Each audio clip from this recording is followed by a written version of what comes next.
श्री कृष्णा श्री कृष्णा श्री कृष्णा श्री कृष्णा। गुरुर्ब्रह्मा गुरुर्विष्णुः गुरुर्देवो महेश्वरः गुरुः साक्षात् परं ब्रह्म तस्मै श्री गुरवे नमः। तस्मै श्री गुरवे नमः। हरि ओम तत्सत्।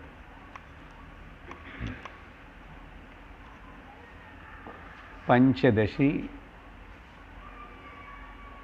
ரொம்ப நாள் ஆன்லைன்லேயே ரெக்கார்ட் பண்ணி அனுப்பிச்சதுக்கு பிறகு இன்றைக்கி நம்ம லைவ் கிளாஸ் ஆரம்பிக்கிறோம். சுவாமி வித்யாரண்ய அவரால் எழுதப்பட்ட இந்த 15 பிரகரணங்கள் இருக்கிற இந்த பஞ்சதசனே பிரகரண கிரந்தம்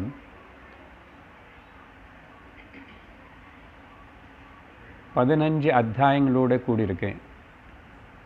இதில் 7 அத்தியாயங்கள் நம்ம படித்து முடிச்சிருக்கோமா? ஞாபகம் இருக்கா? இன்றைக்கி 8வது பிரகரணம் தொடங்கிறதுக்கு முன்னாடி புனశ్చரணம் இல்லை சிம்ஹாவலோகனம். எதுக்கு சார் புது புது சம்ஸ்கிருத பதங்கள் உபயோகப்படுத்திட்டேங்கன்னு கஷ்டப்படுத்துகிறீங்கன்னா அப்போது கொஞ்சம் உஷாராயிடுவோம். Will become more alert. Recap பண்ணிக்கிறோம். அதனால் இங்கே கவனமாக கேட்டால் போதும். இந்த 15 அத்தியாயங்கள் 3 பஞ்சகங்களாக பிரிக்கப்பட்டது. முதல் பஞ்சகம்னா முதல் 5 அத்தியாயங்கள் சத்து பற்றி விவரிக்கிறது. சச்சித் ஆனந்தம் அதுதானே சத்தியம். அதில் அந்த சத்தம் என்னது முதல் 5 அத்தியாயங்களுக்குள்ள விவேக பஞ்சகம்னு பேரு கொடுக்கப்பட்டிருக்கிறது. ஏன்னா எல்லா பிரகரணத்துக்கு சுவாமி வித்யாரண்யர் விவேகம் அనే வார்த்தை உபயோகப்படுத்தியிருக்காரு. அதில் தத்துவ விவேகம் பிரகரணம், மகாபூத விவேகம் பிரகரணம், பஞ்சகோஷ விவேக பிரகரணம், துவைத விவேக பிரகரணம், மகாவாக்கிய விவேக பிரகரணம். இதிலேயே அந்த சத் ஆஸ்பெக்ட் நல்லா டீல் பண்ணி அங்கே மகா வாக்கியம் சொல்லி அங்கே டீச்சிங் முடிஞ்ச மாதிரி தான். ஆனால் ஆச்சாரியருக்கு திருப்திக்காக அதுக்கப்புறம் திருப்தி தீப பிரகரணம் கூட சொல்லலாமே అని ஆரம்பிக்கிறதுக்காக 6வது அத்தியாயம் 2வது பஞ்சகத்தில் எல்லாமே தீபம் அనే பேரோட. ஸோ தீப பஞ்சகம். இந்த தீப பஞ்சகத்தில் 6-7 அத்தியாயங்களை நம்ம பார்த்து முடிச்சிருக்கோம். இந்த 6வது அத்தியாயத்துக்கு பேர் சித்திர தீப பிரகரணம்.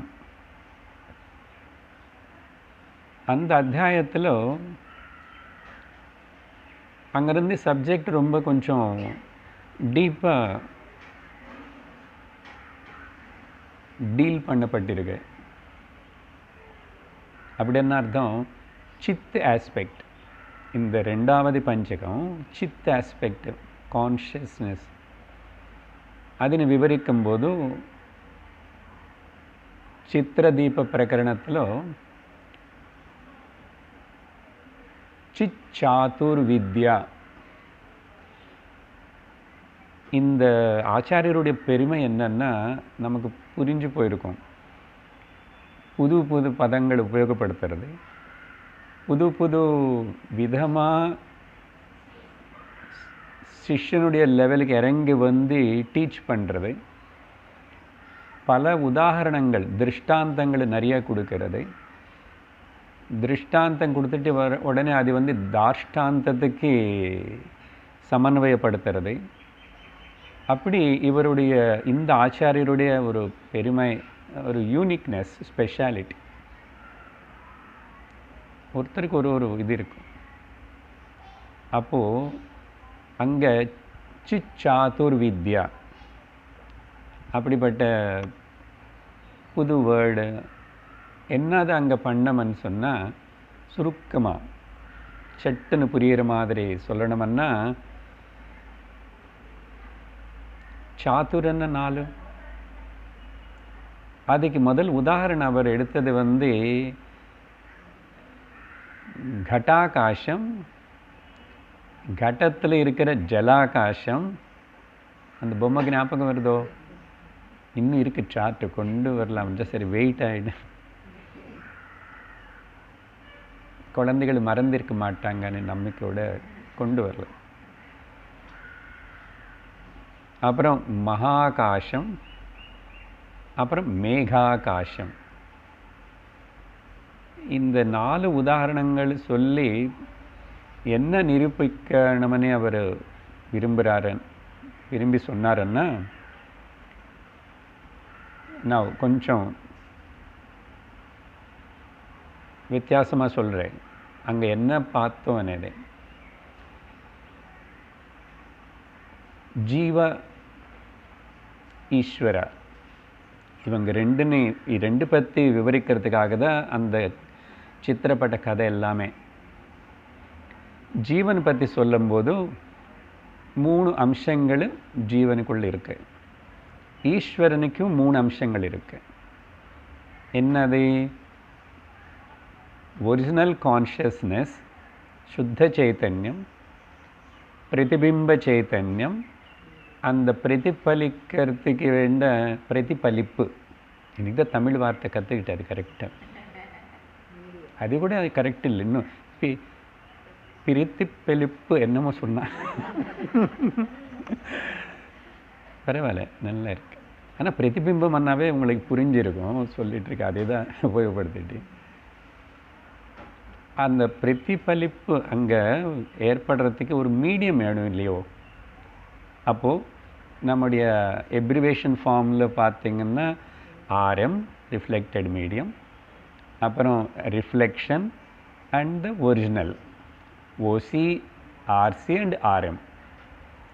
இது ஜீவனுக்கு இருக்குது இந்த 3. இது வெஸ்ட் லெவலில்.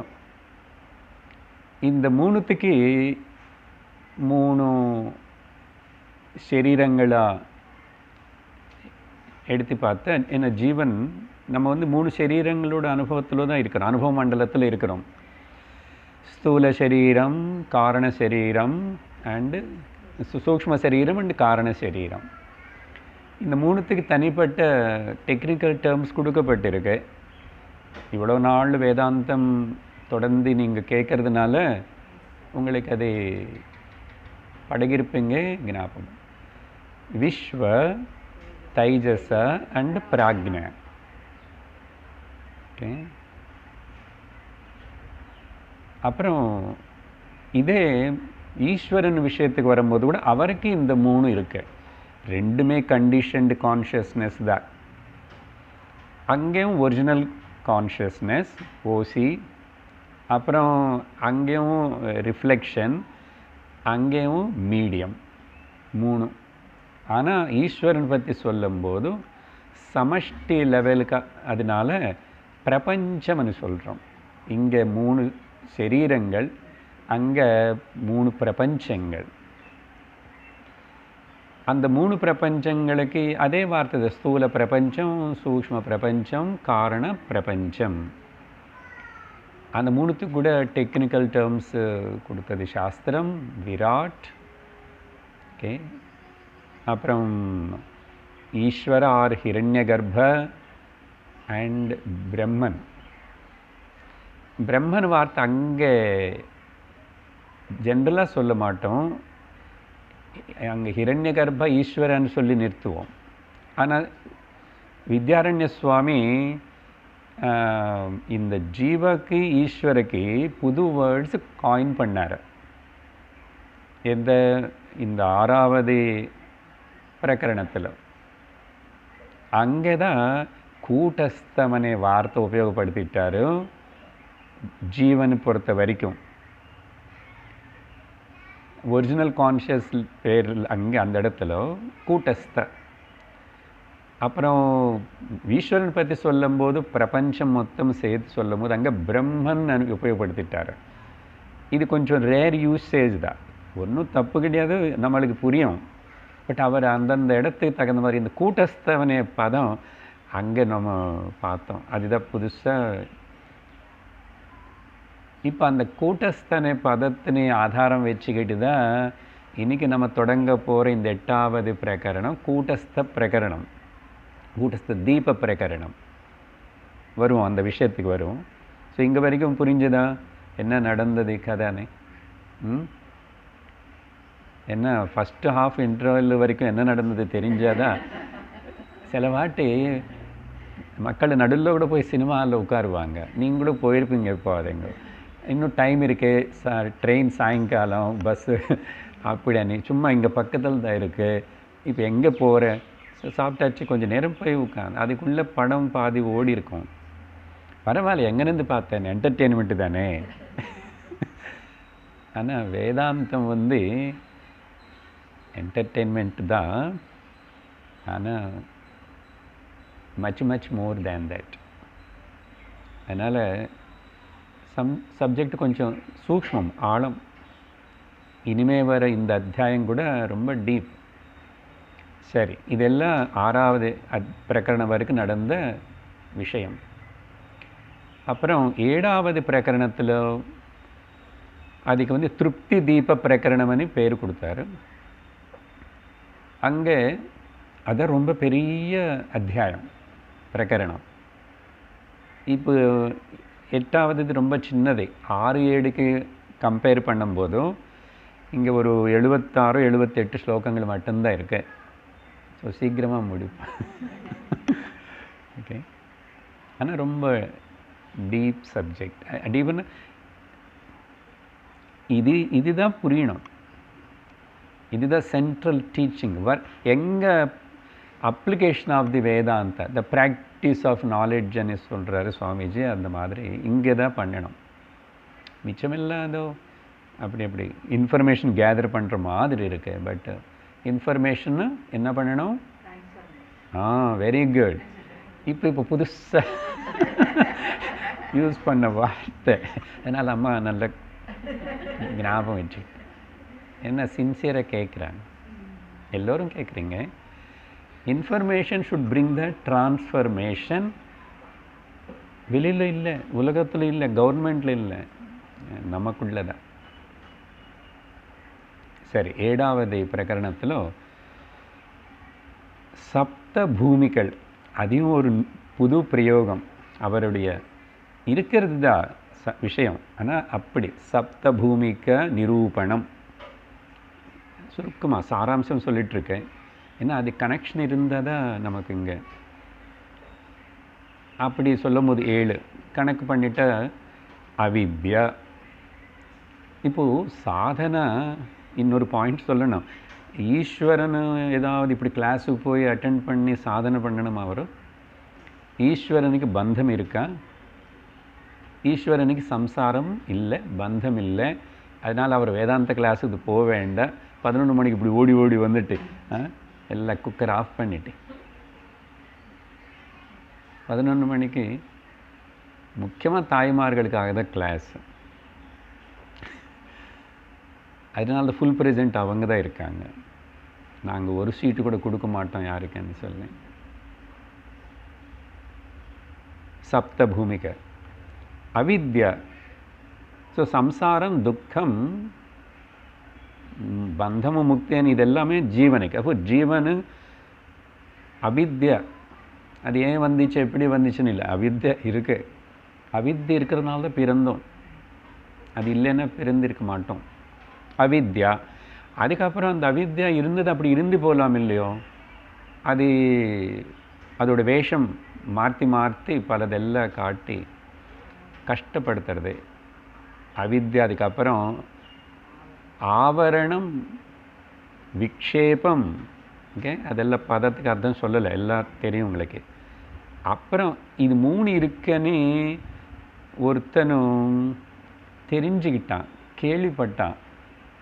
இல்லை சும்மா ஹிருதயத்தில் வந்து என்னதான் வாழ்க்கை அப்படின்னு ஒரு கொஸ்டின் மார்க், புத்திமுட்டு, டெட் எண்டுக்கு வந்துட்டான். அப்போ அவனுக்கு இது ஈஸ்வரன் கிருபை, இப்படி வந்து உட்காருவான். சத் சங்கத்துக்கு வந்தான். அங்கே வந்து கேட்க ஆரம்பித்ததுக்கப்புறம் அங்கே வந்து பரோக்ஷ ஞானம். ஓ, இவங்க என்ன இந்த கேமரா ஸ்டாண்ட் மாதிரி ட்ரைபாட்டு ட்ரையாங்குலர் கேம் பற்றி பேசுகிறாங்க, ஜீவா ஈஸ்வரா ஜெகத்து, இதெல்லாம் கேட்குறான். அப்படி இன்ஃபர்மேஷன் அவனுக்கு கிடைக்கிறது. ஸோ பரோட்சமான ஞானம். ஓ, மனுஷ ஜென்மம் இதுக்கு, புருஷார்த்தங்கள் இது, மனுஷ ஜென்ம ரொம்ப சிறந்தது, இதெல்லாம் அப்படிலாம் கேட்குறான். பரோட்ச ஞானம்.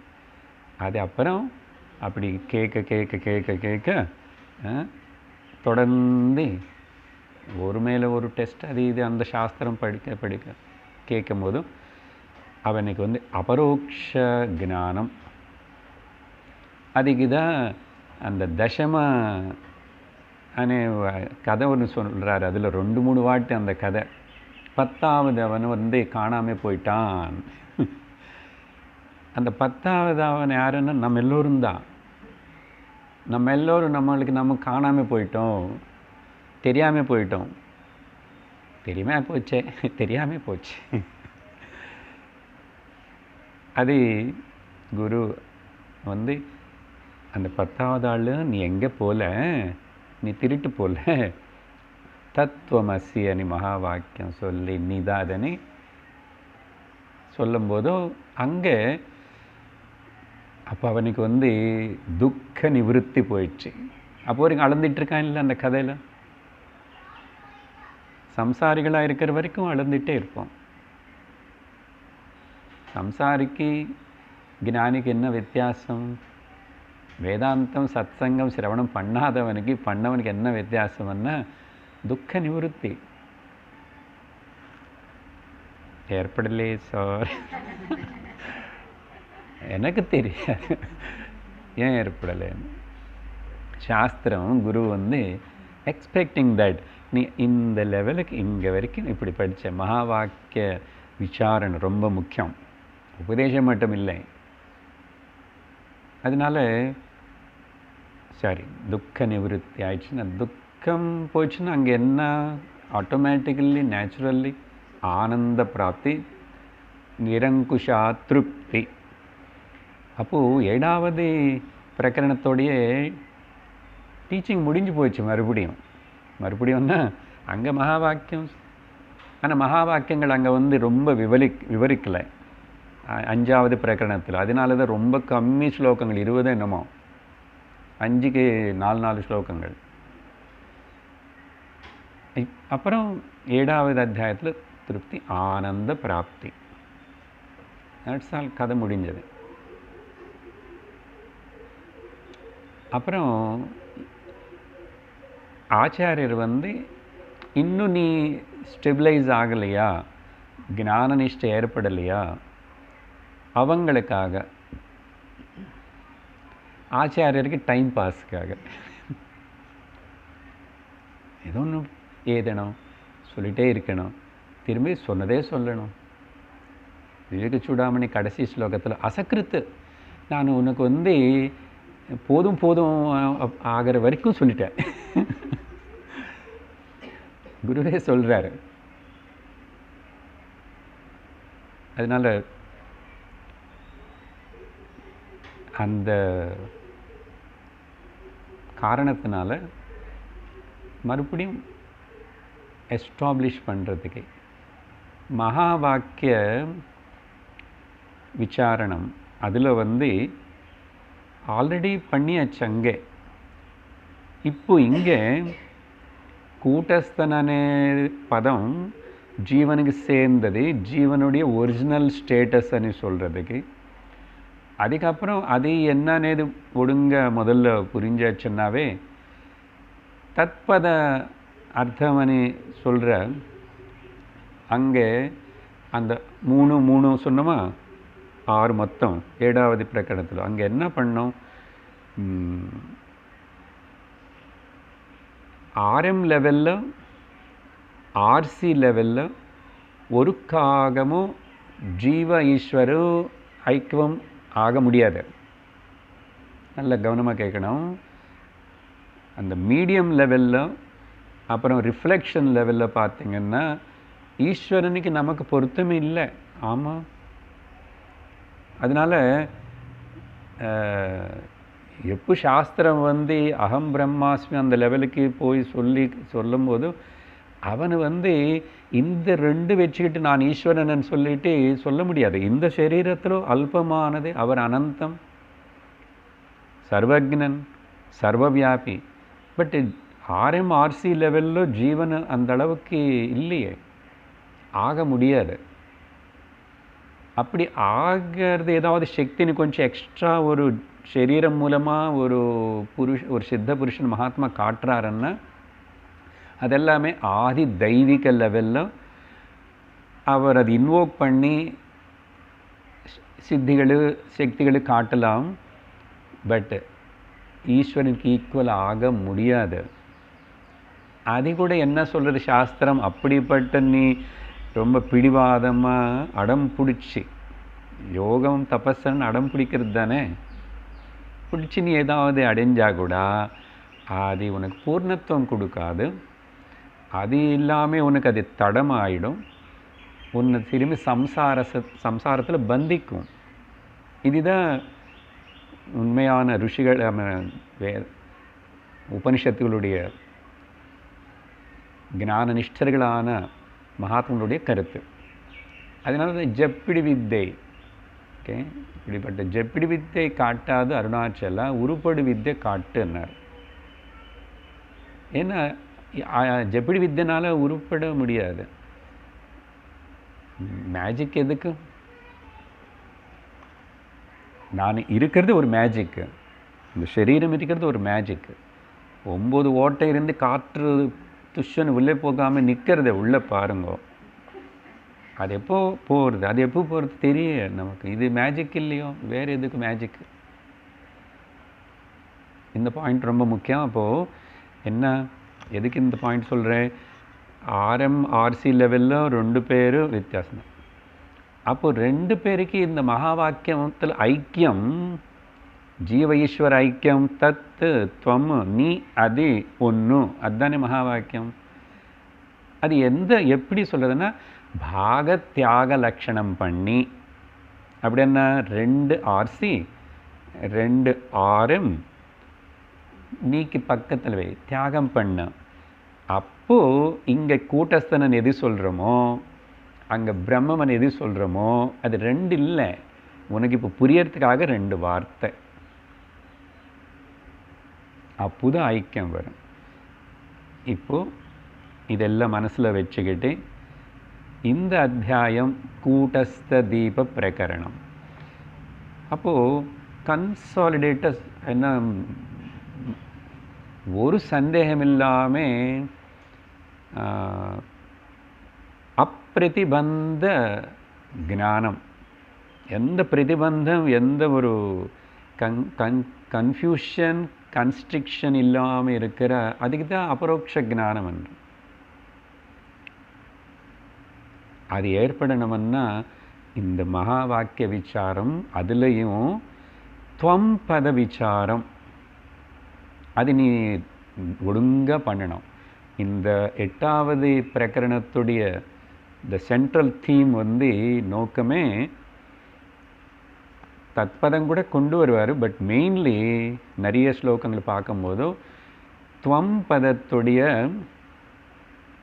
வாச்யார்த்தம் லக்ஷார்த்தம்,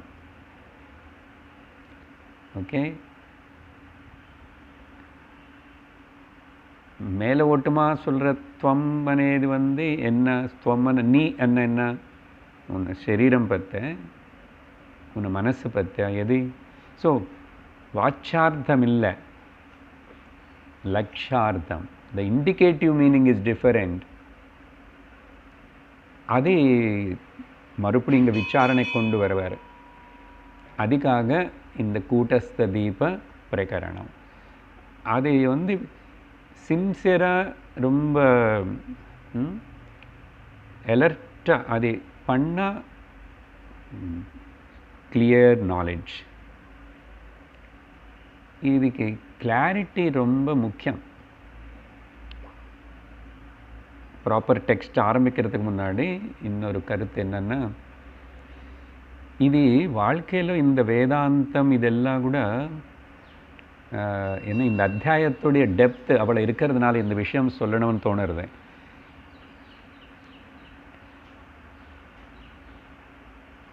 ஏதோ ஆதவன் படித்த எப்போ ஏதோ கொஞ்சம் எங்கேருந்தோ கொஞ்சம் கேட்டேன் அங்கே ஒருத்தர்கிட்ட ஒன்று கேட்டேன் இங்கே ஒருத்தர்கிட்ட ஒன்று கேட்டேன் நடுவில் அந்த படித்தேன் இது படித்தேன் கொஞ்ச நாள் அப்புறம் விட்டுட்டேன் இந்த மாதிரி ஹேவே என்ன சொல்லுது வேக் அப்படி படித்தா ஞான நிஷ்டை வராது இதை புரிஞ்சுக்கணும் அப்புறம் கன்சிஸ்டன்ட் கண்டினியூஸ் இந்த ஸ்ரவணம் for a lengthy period of time அநேக வருஷம் ஒரே டீச்சர்கிட்ட இருந்து காம்பிட்டென்ட் டீச்சர்கிட்ட இருந்து லைவ் காம்பிட்டென்ட் டீச்சர்கிட்ட இருந்து கேட்கணுமா அது செய்யாமல் இருந்தால் பிரயோஜனப்படாது ஏன் அப்படி சொல்கிறோம்னா இதுக்கு உண்மையான காரணம் சொல்கிறேன் நான் இந்த மாதிரி வேதாந்தம் கேட்கணும்னு ஆசை இருக்குது ஈடுபடுறோம் இப்போது நிறைய அவைலபிளாக இருக்குது கடவுளே அப்படிப்பட்ட ஒரு சூழ்நிலையை கொண்டு வந்து நம்மளை நீ வீட்டில் இருந்தால் கேட்டுக்கோன்னு சொல்லி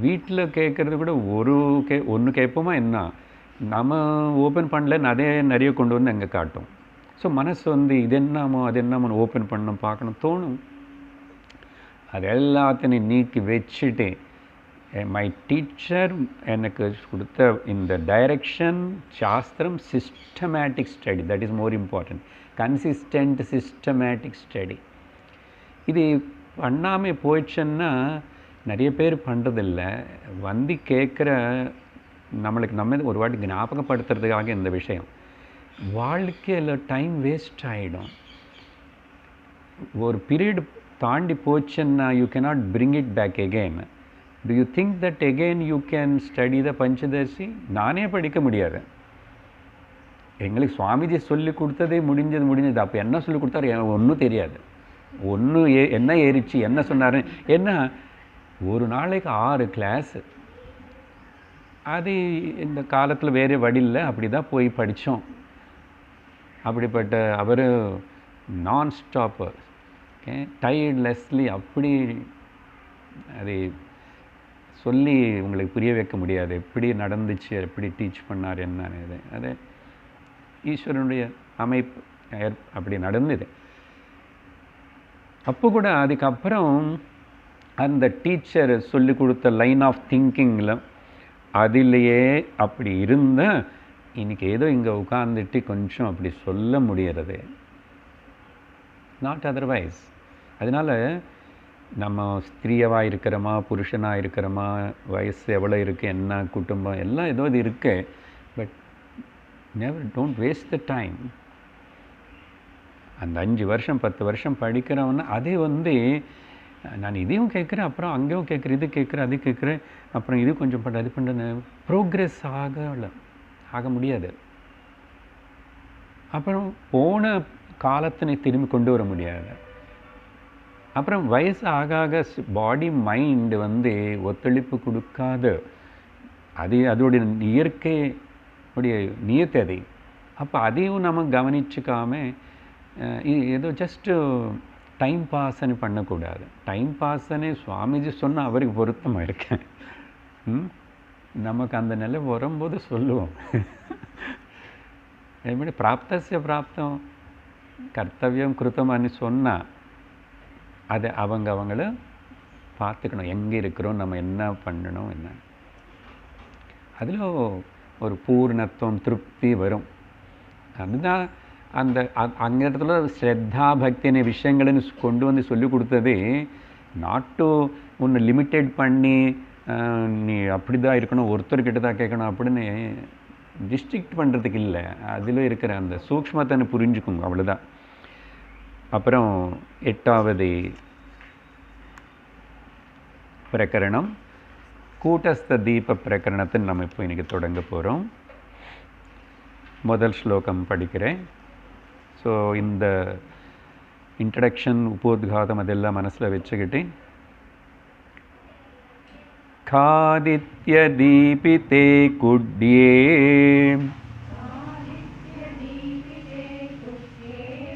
தர்ப்பணாதித்ய தீப்திவத்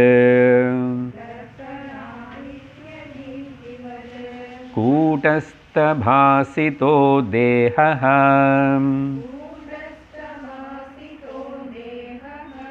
धीस्तजीवेन भास्यते.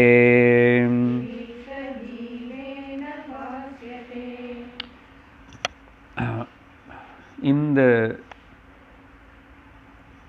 ஸ்லோகத்துடைய அர்த்தம் பதம் பார்க்குறதுக்கு முன்னாடி எல்லோரும் முதல்ல இங்கே கவனிக்கணும். அப்புறம் உங்களுக்கு ஸ்லோகம் ஈஸியாக புரியும்.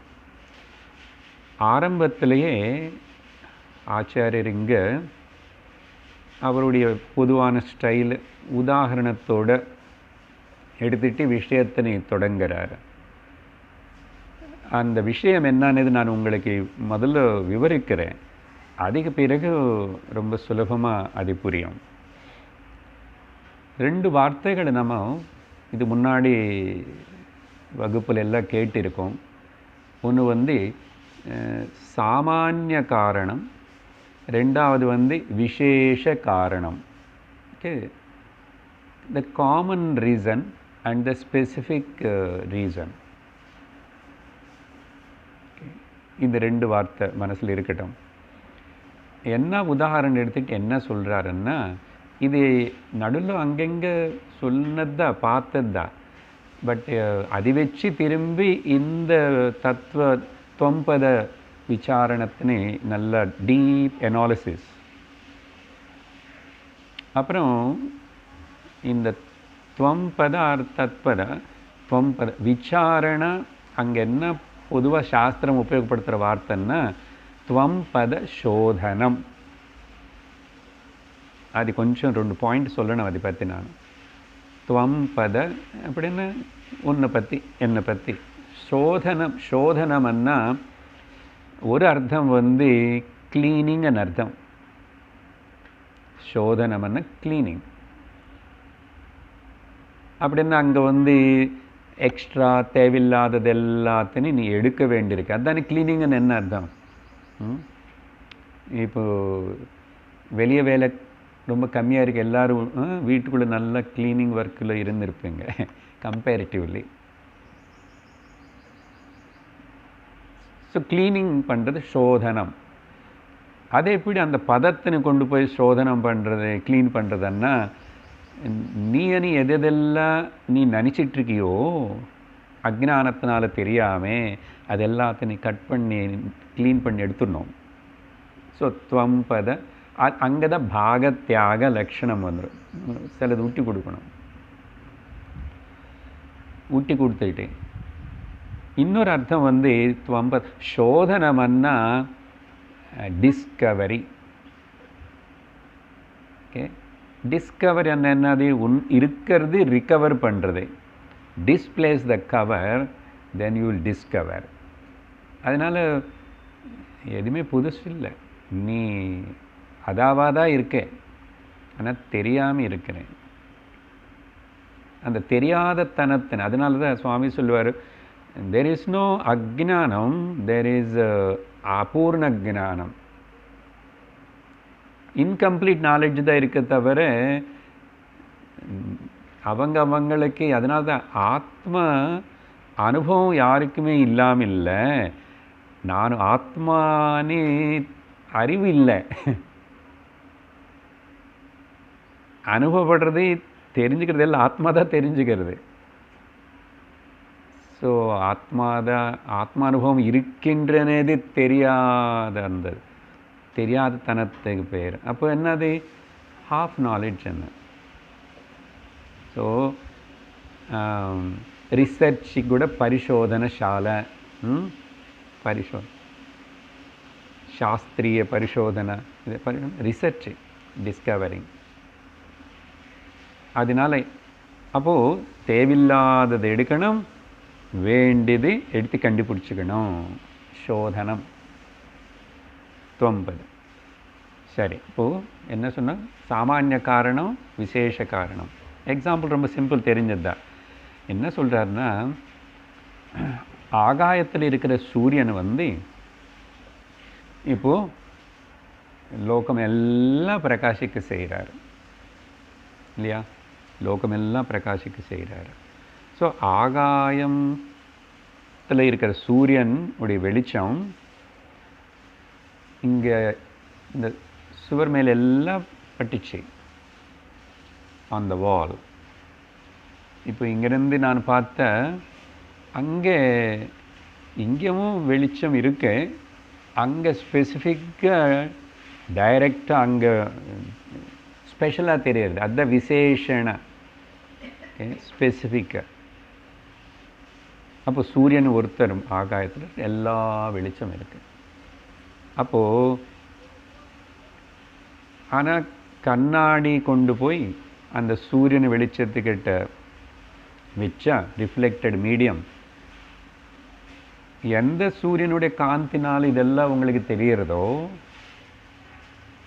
ஆனால் ஸ்பெசிஃபிக்காக ஒரு கண்ணாடி வச்சு திரும்பி அந்த சூரியனுடைய ரிஃப்ளெக்ஷன், கண்ணாடியில் பட்ட ரிஃப்ளெக்ஷனும் திரும்பி வெளிச்சம் கொடுக்கும்.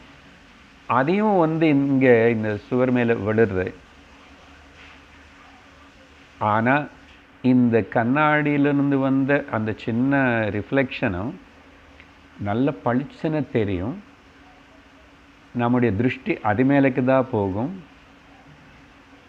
ஆனால் அதுக்கு முன்னாடியே இருக்கிற அந்த காமன் சாமானிய பிரகாசம் மேலே திருஷ்டி போகாது. இப்போது அங்கேருந்து ஏதாவது ஒரு ஃபோக்கஸ் லைட் ஏதாவது இங்கே டிஃப்ரெண்ட்டாக பட்டுச்சுன்னா, ஏதோ எனக்கு கண்ணாடியில் தெரியுறது, உங்கள் கண்ணாடியில் கூட எனக்கு தெரியுது. வைலட் கலர் அப்படி இப்படி தெரியும், மாறமா அது பளிச்சுன்னு தெரியுறது. ஆனால் ஆல்ரெடி வெளிச்சம் இருக்கிறதுனால தான் என்னோடய மூஞ்சியே உங்களுக்கு தெரியறது, உங்கள் மூஞ்சி எனக்கு தெரியறது. ஆனால் கவனம் அதில் போகிறதில்லை. அப்போது அந்த சாமான்யமான காரணம் சூரியன், கண்ணாடியில் பிரதிபலித்த சூரியன் விசேஷ காரணம். இதுதான் உதாரணம். இப்போ இது திருஷ்டாந்தம்.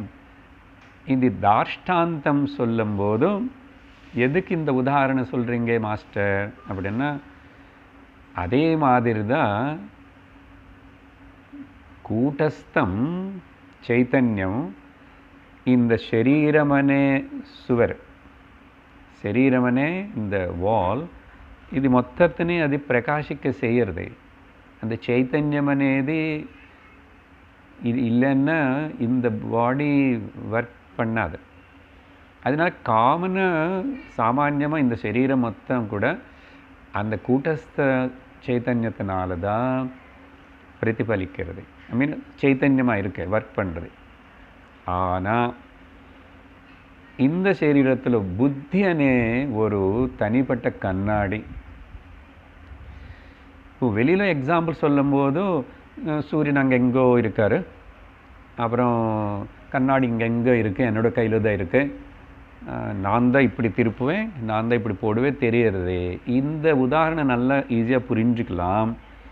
எப்போ நம்ம சரீரம் பற்றி நம்ம புத்தி பற்றி, அந்த புத்தி வந்து ஒரு கண்ணாடி மாதிரி, அப்புறம் இந்த சரீரம் வந்து பொதுவாக பக்கெட்டுன்னு சொல்கிறோம். இந்த பக்கெட்டில் தண்ணி இருந்தால் தண்ணி கண்ணாடி மாதிரி, அந்த உதாரணம் இதனை பரவாயில்ல. அதனால சுவாமி சின்மயானந்தா ரொம்ப ஃபன்னியாக சொல்லுவார், யாராவது இறந்து போனால் he kicked the bucket of water. அப்படி என்ன பக்கெட் அண்ட் இந்த பாடியை எங்கே கிக் பண்ண என்ன ஆகிடும், ஜலமெல்லாம் போயிடும். ஜலம் போயிடுச்சுன்னா பிரதிபிம்பம் காணும், இருக்காது, ரிஃப்ளெக்ஷன் போயிடும். உதாரணத்தில் அப்போ இங்கே சரீரமும் அந்த புத்தி ரிஃப்ளெக்ஷனு இதெல்லாம் சொல்லும்போது இதெல்லாம் ரொம்ப க்ளோஸாக இருக்கிறதுனால கொஞ்சம் டிஃபிகல்ட் டு விஸ்லேஷனம் பண்ணுறது புரியுது. அதுக்கு தான் contemplative, alert and single pointed mind, undisturbed peaceful mind வேணும் అనేది. இந்த விசாரணை பண்ணுறதுக்கு தான் முதல்ல அதை சம்பாதிச்சுக்கிறதுக்கு தான் சாதன சதுஷ்டய சம்பத்தி அநேக விஷயங்கள் எல்லாம் சொல்லியாச்சு. இப்போ அதெல்லாம் ப்ரிப்பரேஷன் ஆனால் we are ready to do that. So இதுதான் இந்த முதல் ஸ்லோகத்தில் விவரிக்கிறார். புரிஞ்சுதா? இப்போ ரொம்ப சிம்பிள். இப்படி பதங்கள் பாருங்கோ என்ன சொன்னார். காதித்ய தீபிதே. காதித்ய அண்ணா க அண்ணா ஆகாயம், கம் ஆகாயம், கே வர்த்தமானே இது காதித்ய. கே அண்ணா அப்புறம் திரும்பி ஆகாயத்தில் இருக்கிறவர், மூவ் பண்ணுறவர், வர்த்தமானம். அவர் மூவ் பண்ணுறாரு இல்லையோ இருக்கார். இங்கேருந்து அந்த பக்கம் போயிட்டு பொங்கல் வரிசை இருக்குல்ல, இங்கே இருக்கிறவரில் அந்த பக்கம் போயிட்டார். ஸோ கே வர்த்தமானேதி காதித்ய. ஆகாயத்தில் இருக்கிற சூரியன். ஏன் சார் சூரியன் ஆகாயத்தில் இல்லைன்னா உங்கள் வீட்டில் இருப்பார்? அப்படி இல்லை, இன்னொரு சூரியன் இருக்கார் சொல்ல போகிறோம். அதனால ஸ்பெசிஃபிக் பாரு எவ்வளோ ஒரு அங்கே ஸ்பெசிஃபை பண்ணி சொல்லணும். சூரியன் ஆகாயத்தில் இருக்கிறது எல்லாருக்கும் தெரியும், அந்த குழந்தைக்கு தெரியும், எல்லாருக்கும் தெரியும். அங்கே ஒரு சூரியன் இருக்கா அது. ஸோ ஆகாயத்தில் இருக்கிற த சன் இன் த ஸ்பேஸ், அவர் தான் தீபித்தே குட்டியே. குட்டியம்னா சுவர், ஓகே, இந்த வால்.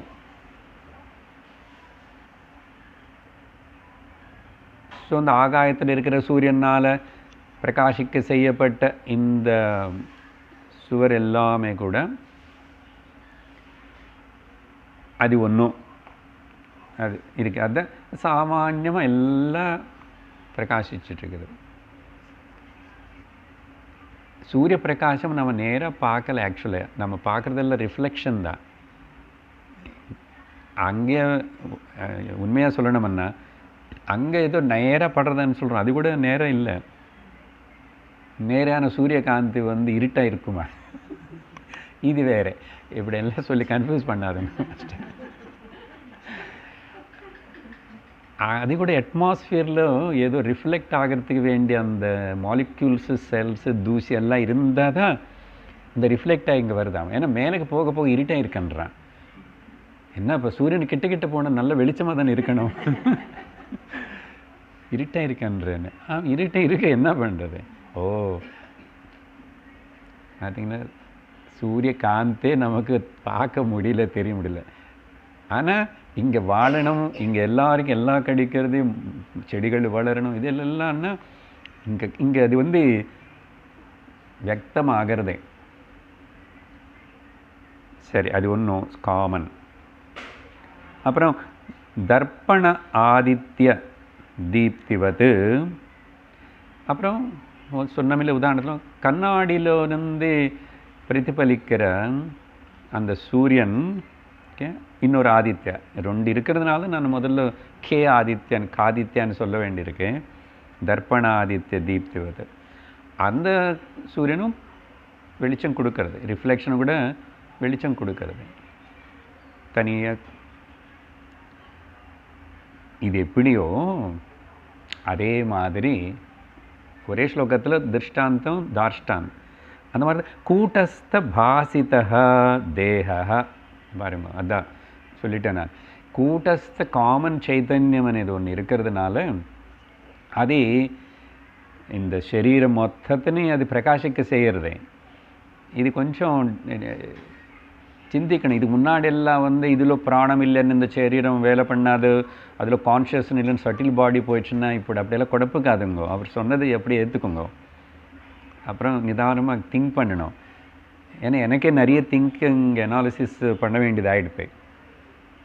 பிகாஸ் ஜெனரலாக படித்தது வந்து எப்படின்னு எந்த உத்தேசத்தில் இங்கே அப்படின்னா சத்து இல்லாத இடம் எங்காவது இருக்கா?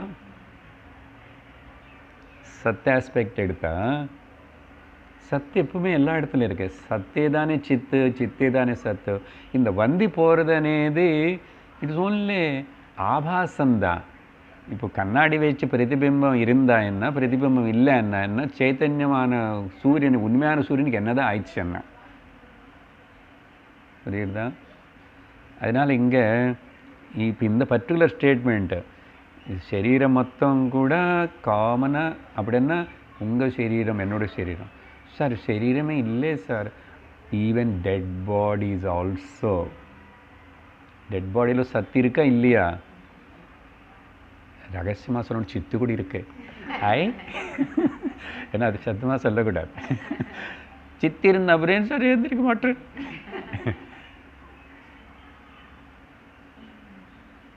ஏன் எப்படி சொல்கிறீங்கன்னு படித்தோம் இல்லையா? சதேவ சித்து சிதேவ சத்து. இந்த குழப்பம் எல்லாம் கூட மனசில் விருத்தி. சரி, இப்போதைக்கு அப்படி ஆக்ட் பண்ணு. இல்லை இன்னும் இப்படி சிந்தனை பண்ண வச்சுக்கோங்க. என்னது சரி கான்ஷியஸ் இல்லை, அது வேலை பண்ணுறதில்லை, அப்படி ஆயிடுச்சுன்னு என்ன ஆயிடுச்சு? இதுக்கு முன்னாடி அதெல்லாம் பஞ்சமகாபூதங்களோட உடல் சேர்த்து கட்டி பிடிச்சி இருக்கிறது அந்த பிராணமனே ஒரு பைண்டர். ஓகே, இப்போது அது எல்லோரும் அவங்க வீட்டுக்கு போங்கன்னு சொல்லிச்சு. ஓகே, எல்லோரும் வீட்டுக்கு போங்கன்னா எல்லோரும் ஓடி ஓடி அந்தந்த பஞ்சமகாபூதம் போய் அது அதில் கலந்துக்கிச்சு. என்னதான் ஆயிடுச்சு? ஒன்றால் பஞ்சமகாபூதம் இருக்குல்ல, சத்து இருக்கு. அதனால் இருக்கிறது இருக்காமல் ஆகிறது இல்லை, இல்லாதது ஒருக்காகவும் இருக்க போகிறது இல்லை, இருக்கிறது ஒன்று தான். எங்கே என்ன போயிடுச்சு? பட் மிச்சம் எல்லாமே கல்பனை தான், பயம் கல்பனை. அதனால சுவாமிஜி என்ன சொல்லுவார்? 3 விஷயம். யாருக்கு கூட பிறந்த அனுபவம் இல்லை. நீங்கள் பிறந்த அனுபவம் உங்களுக்கு இருக்கா? எனக்கும் இல்லை.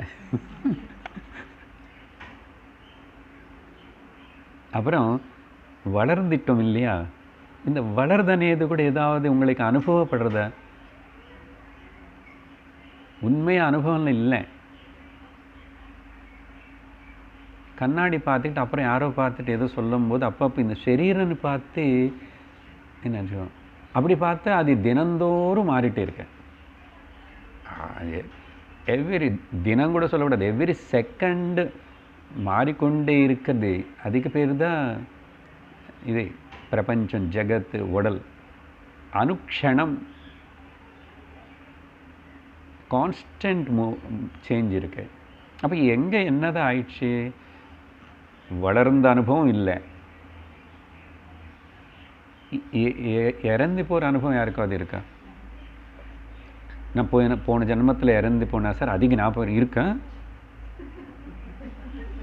அவர் கபில கீதையில் சார் அது எல்லாம் இருந்து அப்புறம் வாழவே முடியாது, இப்பவே பயந்து பயந்து இருக்கிறோம்.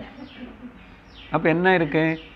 யாரோ இவ்வளோ நாள் நடமாடிட்டு அந்த சரீரம் இப்போது இனிமேல் அது செய்கிற ஃபங்க்ஷன்ஸ் எதுவுமே செய்யாமல் ஆகிறதுனே பார்த்து ஒரு பயந்தான் நம்ம கிரியேட் பண்ணி வச்சுக்கிட்டோம். தவிர இங்கே எதுவுமே நனிரோதோ நச்சோத்பத்தி நபத்தோ நச்ச சாதக. விவேக சூடாமணி பாருங்க, கடைசியில் கரெக்டாக அதை கொண்டு வந்து முடிச்சிட்டார். அதுக்கு ஈடாக இன்னொரு ஸ்லோகம் இல்லைன்னு நேராக அவருடைய கிராண்ட் குருவுடைய ஸ்லோகம் எடுத்துக்கிட்டார். மாண்டுக்க காரைக்கல நம்ம கேட்டால் அவங்களுக்கு புரியும் என்ன விஷயம் சொல்லிட்டு இருக்கிறோம். இந்த மூணுமே அனுபவம் இல்லை பார்த்தீங்களா. எதுக்கு இது சொல்கிறேன், இந்த தேகம் అనేది வாசிக்கிறது அர்த்தம் நம்முடைய க்ளோஸ் எனக்கிட்ட கொண்டு வரார் அட்டென்ஷனை. நீங்கள் மொத்தம் பிரபஞ்சம் எடுத்துக்கோ, எல்லா தேகங்களும் எடுத்துக்கோங்க, காணப்படுற ஜகத்தமிழ் எடுத்து எல்லாம் சத்தாவதன் இருக்கு. ஸோ கூட்டஸ்த பாசிதா தேகா, இந்த தேகம் கூட்டஸ்தனால் பாசிக்கப்படுறது காமனாக.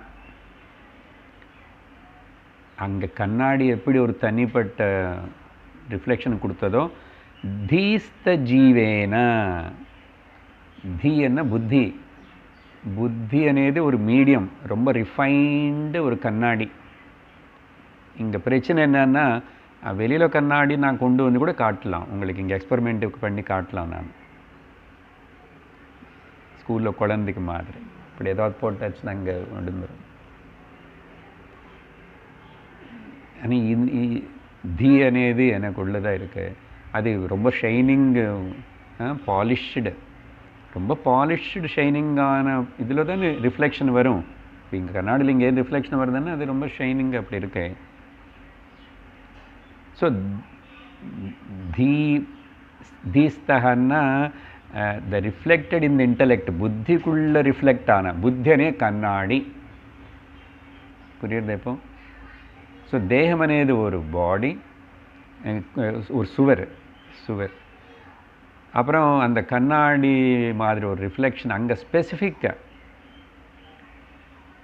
இப்போ சொன்ன மாதிரி கண்ணாடின்னு எங்கே கொண்டு போய் வச்சுலாம், புத்தினை எப்படி கொண்டு போகிறது இது தெரியல. எதுக்கு கொண்டு போகணும், கொண்டு வரணும், ஒன்று கட்டி இருக்கு உள்ள, நீ யோசிக்கிறியே, திங்க் பண்ணுற, அதெல்லாம் புத்தி தானே.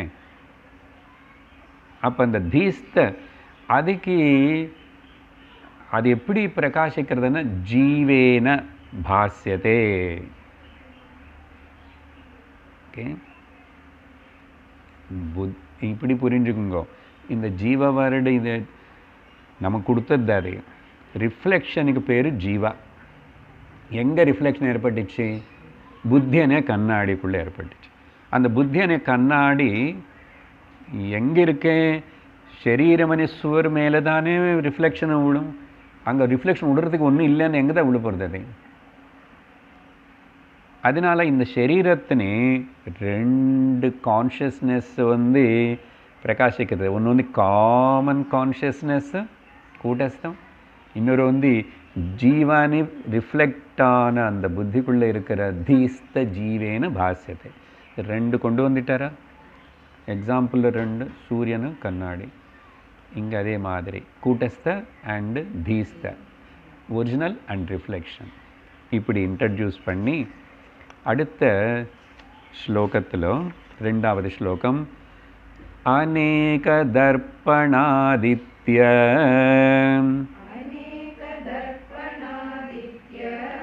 தீப்தீனாம் பகுசந்திஷு இதரா வியஜ்யதே தாசாம்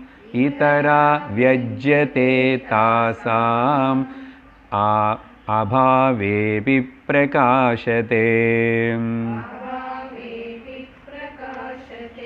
இப்போதான் டீப் சப்ஜெக்ட் அதெல்லாம் ஓகே சார், இது முன்னாடி சொன்ன மாதிரி கூட தான் இருக்குது அப்படின்னு. இப்போ இங்கே அனாலிசிஸ் தொடங்கிறது. இங்கே முதல் ஸ்லோகம் பார்க்கறதுக்கு முன்னாடி இங்கே கேளுங்க, அப்போது ஈஸியாக புரியும். சரி, எக்ஸாம்பிள் சொல்லிட்டோம். காமன் அது சன்லைட்டு, அப்புறம் ரிஃப்ளெக்டடு கண்ணாடி சன்லைட். இப்போது 10 கண்ணாடி, குட்டி குட்டி குட்டி குட்டி 10 கண்ணாடி வச்சு 10 ரிஃப்ளெக்ஷனும் இங்கே இந்த சுவர் மேலே விழுந்துச்சு. இப்போது ஒரு கண்ணாடிக்கு நடுவில் இவ்வளோ தூரத்தில் பிடிச்சிருக்கேன், 2 கையில். இங்கே ஒரு கண்ணாடி. அப்போது இந்த சுவர் மேலே காமன் லைட் இருக்கு. ஆனால் இந்த ரிஃப்ளெக்ஷனுக்கு அந்த ரிஃப்ளெக்ஷனுக்கு நடுவில் சாமானிய ரிஃப்ளெக்ஷன் இருக்குல்ல. அப்போ 10 போட்டோம். 10க்கு நடுவில் டிஃப்ரெண்ட் வித்தியாசமான டிஸ்டன்ஸ் இருக்கும். அதுக்கு பேர் சந்தி, கேப். இப்போ என்ன கேள்வி கேட்குறார் சொல்கிறார், நீங்கள் இப்போது அந்த கண்ணாடி 10 எல்லாம் 8, 9, 6, 7 அப்படியெல்லாம் குறைச்சி கண்ணாடியே பிரதிபிம்பம் இல்லாமல் செஞ்சிட்டோம். எந்த ரிஃப்ளெக்ஷன் இல்லை. 10க்கு ரிஃப்ளெக்ஷன் போட்டாலும் 20 ரிஃப்ளெக்ஷன் போட்டாலும் போடாமல் இருந்தால் கூட அந்த காமன் வெளிச்சம் பிரகாசம் இருந்துகிட்டே இருக்கிறதா இல்லையா? அது ஏதாவது பாதிக்கப்பட்டதா? பாதிக்கப்படலை. அப்புறம் ரிஃப்ளெக்ஷன் என்ன அர்த்தம்? இல்லாதது. இப்போ தீக்கு உள்ள உருவான இந்த ஜீவான reflection reflection is always a false. அது விவகாரத்துக்கு ஏதோ உதவி பண்ணால் கூட, கண்ணாடி எக்ஸாம்பிள் ரொம்ப முக்கியம். தர்ப்பணத்தில் தான் முகம் பார்த்துக்கிறோம். உபயோகப்பட்டதுனால கண்ணாடியில் பார்க்குற என்னுடைய பிரதிபலிப்பு முகம் சத்தியமா? அதுக்கு ஏதாவது முக்கியத்துவம் கொடுப்போமா? கொடுக்க மாட்டோம். முக்கியத்துவம் ஒரிஜினல் ஃபேஸுக்கு தானே கொடுக்குறோம். கண்ணாடிக்கு சோப்பு ஸ்னோ அப்ளை பண்ணலையே. அப்போது 10 கண்ணாடி எடுத்தாச்சு போயிடுச்சு. இன் பிட்வீன் தி சந்தி, அந்த கேப்பில் கூட இப்போது பாயிண்ட் என்னென்னா, கண்ணாடி எடுக்கிறது பற்றி இல்லை. அப்படி என்ன சார் அப்போது இந்த புத்தி இல்லாமல் இருக்கணும், புத்தி இல்லைன்னு இந்த சரீரம் இருக்காதோ, நான் அப்புறம் போயிடுவேன், தற்கொலை பண்ணிக்கிட்டுமா? அதனால் வேலை முடியாது. சத்தி போகிறதுனால ஒரு மனிதனுக்கு எந்த ஒரு பூர்ணத்துவம் வராது, ப்ராப்ளம் சால்வ் ஆகாது. நல்லா புரிஞ்சுக்கணும். ப்ராப்ளம் இப்போவே இங்கே ப்ராப்ளமே இல்லைன்னு தெரிஞ்சுக்கணும். இது என்ன ப்ராப்ளம் சார்? பாருங்க இந்த பசில் எப்படி இருக்கு. அப்போ இல்லைன்னு தெரிஞ்சுக்கலன்னு இருக்கு. எப்படின்னா தொடர்ந்து இருக்கும், பிரயாணங்கள் முடிவதே இல்லைன்னு ஆகிடும். அதுதான் ஞானத்துக்கு அவ்வளோ முக்கியம். இப்போ நான் பூர்ண ஞானம் அடைந்து அப்படி இருக்கணும். எந்த க்ஷணத்திலாவது இந்த சரீரம் உளுந்து போகட்டும், ஏதாவது ஆகட்டும், ஸோ வாட், பக்காவாக அப்படி நிற்கணும். அதனால் இந்த உதாரணம் வச்சு தான் இந்த ஸ்லோகம் உதாரணம் சொல்கிறதுக்கு முன்னாடி நான் இன்னொரு உதாரணம் கொடுக்குறேன் உங்களுக்கு. ஓகே, அதே வச்சுக்கோ, அப்புறம் ஒரே நிமிஷத்தில் ஸ்லோகம் முடிஞ்சிடும். இந்த சிடி பிளேயரு, இது முன்னாடி கேசட்டு இருக்குல்ல, என்ன அதில் எல்லாம் சிடி கொஞ்சம் advanced version of the magnet field. அந்த டேப்பில் கூட மேக்னெட் ஃபீல்டுன்ற அந்த மேக்னெட் ஃபீல்டு అనేది சாமானிய காரணம்.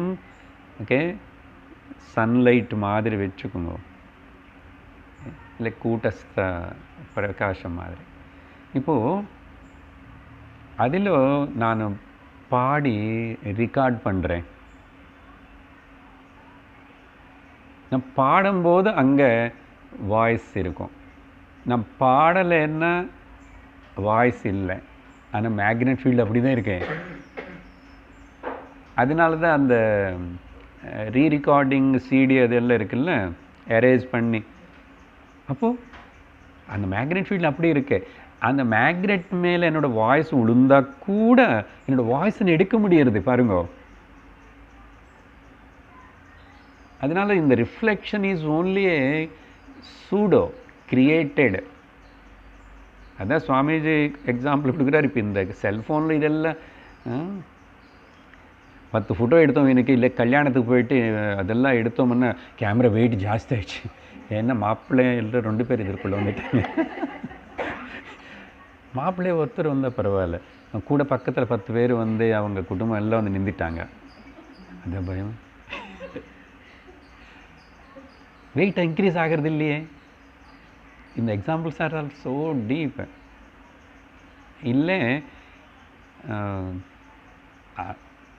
கண்ணு பார்க்குற திருஷ்டி வந்து விஷன் இஸ் காமன்.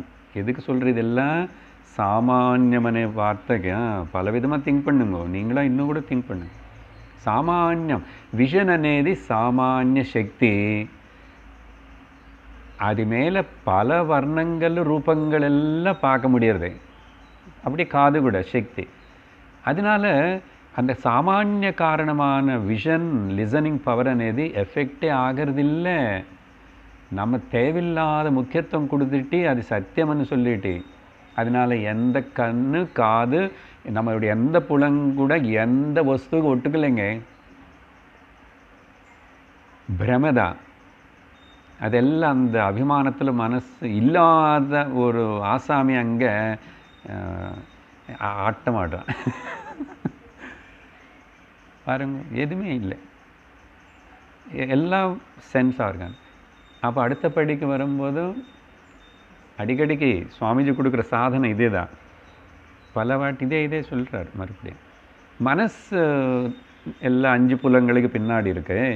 அந்த மனசு இந்த 5 புலங்களும் என்ன சப்ளை பண்ணுறது, எது பண்ணலை, ஏன் பண்ணல, இது எதுக்கு அது கண்டிக்கிறது இல்லை. எல்லாத்தையும் ஜஸ்ட் வர வைக்கிறது. Mind is not partial to any sense organ. இதுக்கு பேர் தான் தத்துவ சிந்தனை. இதுக்கு பேர் தான் தியானம், சூக்ஷ்ம சிந்தனை. தவிர சும்மா அதை பாடுறேன், பஜனை பண்ணுறேன், டான்ஸ் ஆடுறேன், அங்கே போகிறீங்க, வேலை ஆகாது. Straight, no beating around the bush. இது என்ன சொல்கிறாரு? நம்ம அனுபவத்திலிருந்து நம்மளுக்கு தெரிஞ்சுக்கிட்டு அனலைஸ் பண்ணலன்னா, எவ்வளோ பெரிய குரு ஆகட்டும், கிருஷ்ணரே வந்து சொல்லித்தரட்டும், என்னன்னு ஆகட்டும், உனக்கு ஒன்றும் பிரயோஜனப்படாத. அதனால தான் கீதை படிக்கிறோன்னா உடனே என்ன சொல்கிறாரு, எங்கே சொல்கிறார், எப்படி அப்ளை பண்ணுறது, சப்ஜெக்டிவாக எப்படி ஆகிறது. பிகாஸ் ஆல்டுகெதர் சப்ஜெக்டில் எனக்கு தான் ப்ராப்ளம், எனக்கு தான் சொல்யூஷன் வேணும், எனக்கு தான் விடுதலை வேணும்னு நான் கேட்குறேன்ல. அப்போ அப்ளை ஆன் யூ. அதனால தான் ஆத்தியாத்மிக சாதகர் வந்து ரொம்ப சப்ஜெக்டிவாக இருப்பான் அவனோட அப்ரோச்சில். சரியா? ஓகே, இந்த மேக்னெட் எக்ஸாம்பிள் சொல்லுங்க. இப்போ ஸ்லோகம் முடிக்கிறோம், ஜஸ்ட் 1 minute. அநேக தர்ப்பண ஆதித்ய தீப்தினாம். ஸோ இப்போ அநேக கண்ணாடிகள் வச்சு, அநேகம் இருக்குல்ல, எத்தனை கண்ணாடி பாருங்கள், இங்கே இருக்கு எத்தனை கண்ணாடி. ஆதித்ய தீப்தினாம் பகு சந்திஷு. அந்த பலதாக இருக்கும்போது அந்த கேப்பு இருக்கிற மாதிரி தெரிகிறது. ஆனால் உண்மையாக நீ அந்த இல்லாத ஒரு டெம்பரரியாக உருவாக்கின அந்த பிரதிபிம்பத்தை நீக்கு முக்கியத்துவம் கொடுத்துட்டு, அப்புறம் அதுக்கு இன்னொரு பிரதிபிம்பத்துக்கு கேப் இருக்குன்னு சொல்லி, இங்கே தானே வேற்றுமை. அவங்க வேறு, அவள் வேறு, இவன் வேறு, நான் வேறு. இது எப்படி என்ன அந்த கண்ணாடி பிரதிபிம்பங்கள் எல்லாம் இங்கே சண்டை போட்டுக்கிறது. நீயே போய் அது வேறு சண்டை. நினச்சி பாருங்க, எவ்வளோ சிரிப்பு வருது லோகம். வா,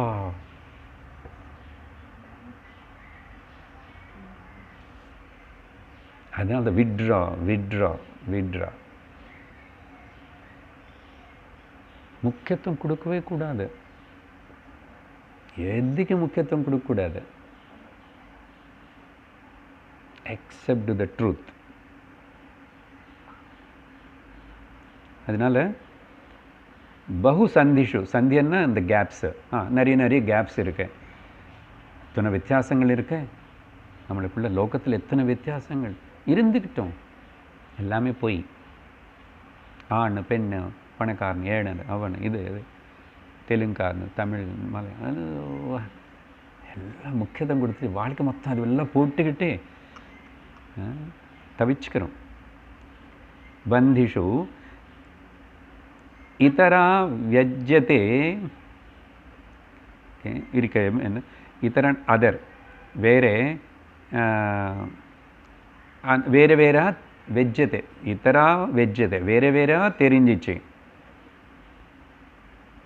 அப்படிப்பட்ட வேறு வேறு தெரிகிற அந்த பிரதிபிம்பங்கள் தாசாம் அந்த ரிஃப்ளெக்டட் பாயிண்ட்ஸை ரிஃப்ளெக்டிங் ஸ்பாட்ஸு தாசாம் அபாவே அப்பி இப்போ அந்த 10 100 அந்த எதுவுமே இல்லை, அந்த கண்ணாடிகள் எல்லாம் எடுத்தாச்சு, உடஞ்சி போச்சு, பிரதிபிம்பம் இல்லை.